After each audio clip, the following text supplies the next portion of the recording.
Indonesia, Raja Sawit Dunia Berkah Besar atau ancaman baru? Indonesia, negeri dengan hutan hujan tropis terluas di Asia Tenggara, tanah subur, dan iklim yang sempurna bagi tanaman yang satu ini, kelapa sawit. Hari ini, Indonesia berdiri sebagai penghasil minyak sawit terbesar di dunia, menguasai lebih dari setengah pasokan global. Tapi di balik gelar itu, ada kisah panjang tentang ekonomi, masyarakat, dan lingkungan yang saling bertabrakan. Inilah cerita lengkapnya berkah besar atau ancaman baru. Awal kebangkitan sawit Indonesia Sri Sowet. Indonesia tidak selalu sebesar sekarang. Pada tahun 1970-an, sawit hanya ditanam di beberapa perkebunan di Sumatera, kemudian pemerintah melihat peluang besar minyak sawit murah, serbaguna, dan permintaannya terus meningkat. Dengan dorongan investasi, program transmigrasi, hingga pembangunan jutaan hektar kebun, Indonesia bergerak cepat dalam waktu beberapa dekade. Sawit tumbuh dari tanaman pinggiran menjadi komoditas strategis yang menopang ekonomi nasional, dan ketika Malaysia masih menjadi pemain utama, Indonesia datang dengan produksi besar-besaran dan merebut posisi nomor 1 dunia. Mengapa sawit begitu penting? Minyak sawit ada di mana-mana, di sabun, sampo, deterjen, es krim kosmetik, coklat, margarin, bahan bakar biodiesel, dan ribuan produk lainnya. Industri ini memberi jutaan lapangan kerja, pendapatan bagi petani kecil, pajak dan devisa negara yang sangat besar, penyumbang terbesar. Ekspor non-migas Indonesia.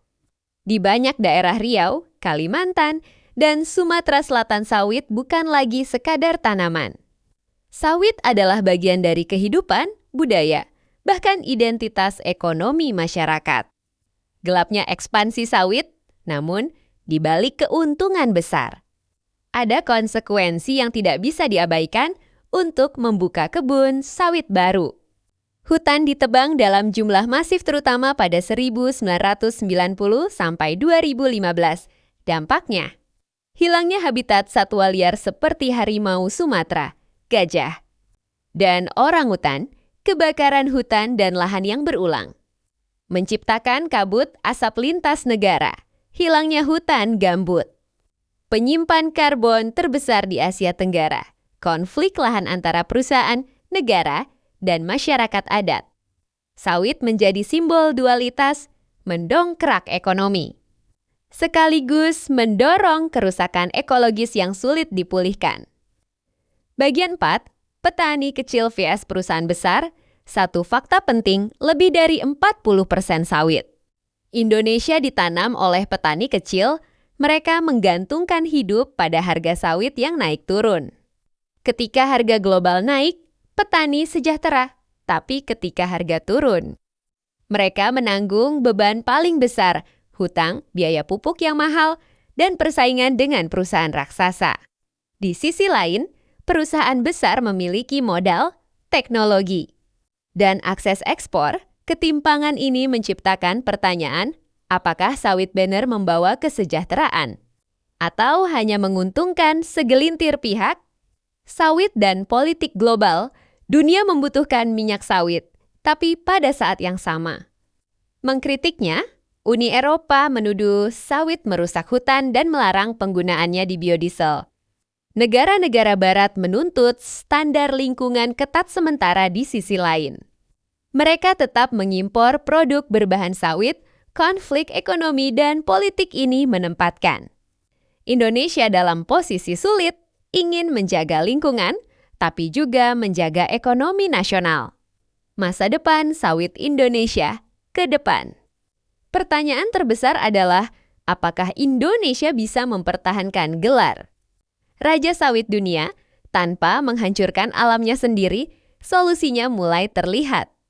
Perkebunan sawit tanpa deforestasi, pengembangan sawit berkelanjutan, ISPO atau RSPO, pemulihan gambut, peningkatan produktivitas. Bukan perluasan lahan, digitalisasi dan efisiensi untuk petani kecil. Jika langkah-langkah ini berhasil, Indonesia bisa membuktikan bahwa menjadi penghasil sawit terbesar dunia tidak harus berarti menjadi perusak lingkungan. Indonesia telah memilih jalan besar. Sawit sebagai kekuatan ekonomi nasional, namun di era perubahan iklim dan krisis lingkungan global. Industri ini harus berubah. Pertanyaannya adalah, apakah kita mampu menjaga keseimbangan antara kemakmuran dan kelestarian? Karena hanya dengan itu, gelar Raja Sawit Dunia akan Banner menjadi berkah, bukan ancaman.